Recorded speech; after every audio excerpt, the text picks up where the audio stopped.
तो पहुना को कभी घर वाले नहीं भरोसा जताएंगे, बल्कि बेटी का आंसू पोंछने का काम करेंगे। ऐसा मेरा पूर्ण भरोसा है कि हम यहाँ के बेटी हैं। जी तो पहुना से क्या दीदी मुकाबला कर पाएंगी? और पहुना तो पहुना ही होते हैं। नमस्कार, मैं इब्राहिम रजा और आप देख रहे हैं सच्चाई ना न्यूज। आप सभी को बता दें कि राष्ट्रीय जनता दल कार्यालय जिला पलामू में मैं मौजूद हूं और आप सभी को बता दूं कि यहाँ पे ममता भूंइया जी आई हुई हैं। आज से पहले बता दूं कि ये बीजेपी पार्टी में थी, लेकिन बीजेपी पार्टी से टिकट नहीं मिलने के बाद ममता भूंइया जी आरजेडी पार्टी को ज्वाइन कर ली हैं और यहाँ आज आई हुई है। काफी खुशियों का लहर है। आइए इनसे थोड़ा बात करने का प्रयास करते हैं। मैम, बीजेपी पार्टी को छोड़ करके आप आरजेडी परिवार में शामिल हो गई हैं। आप गई हुई थी लालू यादव जी से मिलने के लिए, क्या आपको कैसा महसूस लगा? क्या उनका आशीर्वाद मिला? उनका बहुत आशीर्वाद है मेरे ऊपर जी, और एक परिवार जैसा, एक गार्जियन जैसा आशीर्वाद दिए हैं वो जी। और उन्होंने भरोसा जताए हैं कि मेरे ऊपर, और उस भरोसा को कायम रखने के लिए हम दिन रात प्रयास करेंगे। आगे से भी हम प्रयासरत हैं और हमें पूर्ण भरोसा है कि पलामू लोकसभा क्षेत्र के तमाम जनता मेरे ऊपर अपना आशीर्वाद अवश्य बनाएंगे। मैम, एक सवाल आपसे करना चाहेंगे, आखिर क्या आवश्यकता पड़ गई बीजेपी पार्टी को छोड़ने के लिए? आवश्यकता यही था कि यहाँ पलामू लोकसभा के तमाम जनता का एक ही मांग और एक ही कहना था कि हमें स्थानीय चाहिए।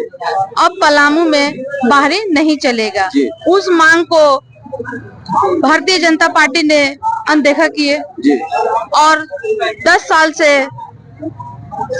रह रहे हमारे सांसद महोदय जो अभी हैं 10 साल से वही हैं और उनसे यहाँ की जनता खुल करके अपनी समस्याओं को नहीं रख पा रहे हैं, क्योंकि उनके अंदर एक अफसरशाही व्यवहार है और वो सभी जनता से खुल करके नहीं मिल पाते हैं और जनता का आवाज को ऊपर तक, केंद्र तक नहीं पहुंचा पा रहे हैं, उनके मांग को नहीं पहुंचा पा रहे हैं और जनता इससे नाखुश है। इसके लिए वो चाहते थे कि यहाँ का जो नेतृत्व है वो चेंज हो और उस आवाज को भारतीय जनता पार्टी अनदेखा किए। इस वजह से हम उस पार्टी को छोड़ दिए।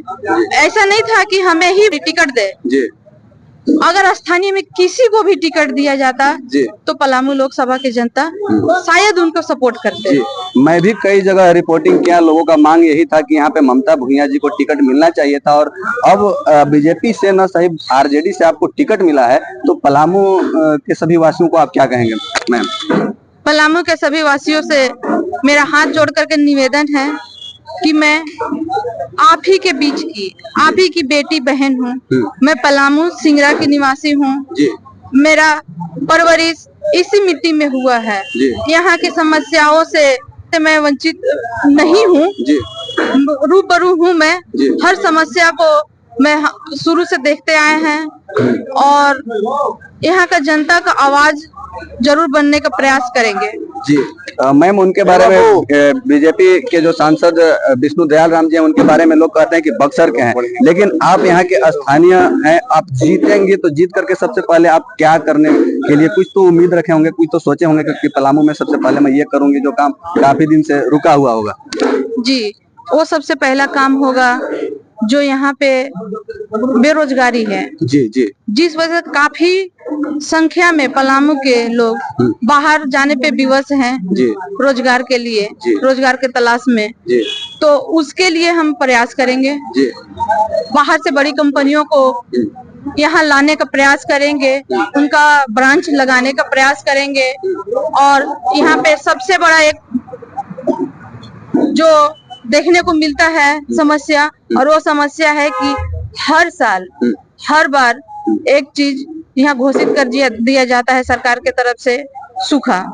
पर उस सूखा से निपटने के लिए आज तक किसी सरकार के कोई भी जो भी सरकार है कभी मतलब ये नहीं किया गया है।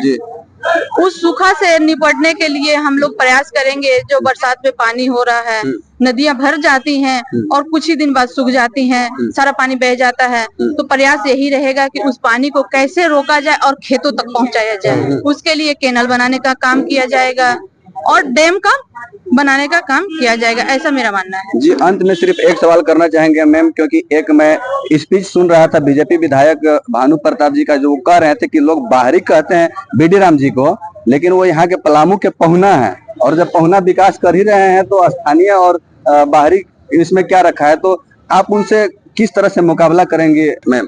विकास कर रहे हैं तो विकास हमें क्यों नहीं दिखाई दे रहा है? जी, हम यही पूछना चाहेंगे कि अगर विकास है तो पलामू की जनता में इतना आक्रोश क्यों है? जी, और पहुना तो पहुना ही होते हैं। जी, तो पहुना से क्या दीदी मुकाबला कर पाएंगी? एकदम जरूर कर पाएंगे, क्योंकि हम यहाँ के बेटी हैं जी, और बेटी अगर तकलीफ में हो जी, तो पहुना को कभी घर वाले नहीं भरोसा जताएंगे, बल्कि बेटी का आंसू पोंछने का काम करेंगे। जी, ऐसा मेरा पूर्ण भरोसा है। अब पलामू की बेटी होने के नाते सभी जितने भी पलामू के वासी देख रहे हैं हमारे चैनल के माध्यम से, आप क्या कहना चाहेंगे सभी को, माताएं, बहनें, नौजवान साथियों को?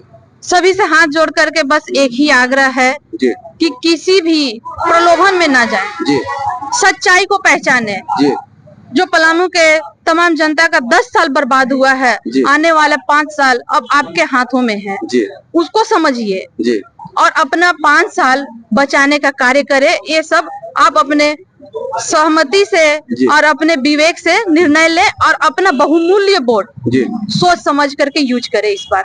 बस इतना ही आग्रह है। जितने भी लोग देख रहे हैं, आप सब अपना राय कमेंट बॉक्स में जरूर रखिएगा। मिलते हैं नेक्स्ट वीडियो में, तब तक के लिए जय हिंद।